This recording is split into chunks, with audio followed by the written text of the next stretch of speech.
Before I begin, I'd like to thank Dustin and Stefan at Waystone Speakeasy, a local, I guess you could say, gaming club for Warhammer enthusiasts here in Seattle.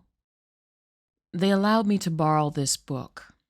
If you follow anything that is Warhammer, or you know who Henry Cavill is, you will know that the Warhammer lore is very rich, very deep, and very multidimensional.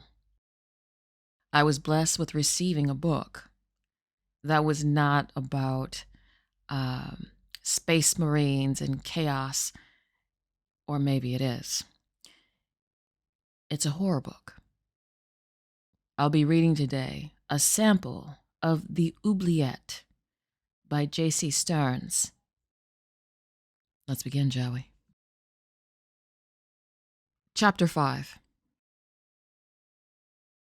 The story she had given them had been as close to the truth as possible. Beneath the palace, she had discovered the ruins of far older structures. That in itself was not terribly shocking. It stood to reason that the governor's palace had been built on a site of ancient rulership or significance. She had given them a rather more fanciful account of their breadth and decrepitude. Baron knew, too, that her would-be assassin was dead, or presumed dead, and subsequently entombed behind locked doors. In the version she had imparted to her subordinates, however, the killer who had been pursuing her had fallen into a chasm. She'd been quite incoherent when they found her, barely able to maintain consciousness. The medicae had concluded her weak state was due to the blood loss from her attack coupled with the cold environs below the palace. They'd asked about her injuries, of course. Her arms were covered in raw scrapes where she had been drawn from the chimney. There was a fading bruise high on her head where Latrovsky had struck her. She declined to discuss the attack in detail and simply told the medicae, Baron, and her brother that she had suffered her injuries while fending off her attacker.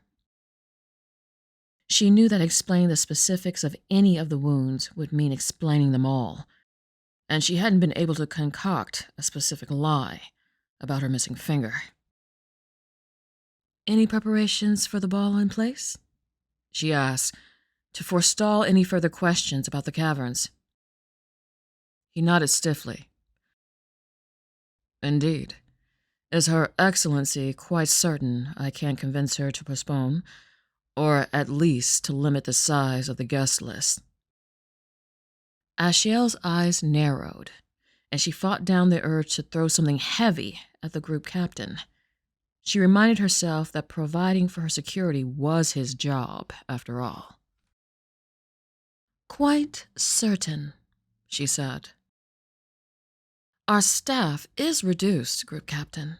Our family reduced in size and influence. If I am to maintain my office and, quite frankly, my life, I must present a strong and stable image to the Grenouillette, lest any of them begin to court some foolish notion about placing the coadjutor on the throne. That means the devotional banquet must proceed."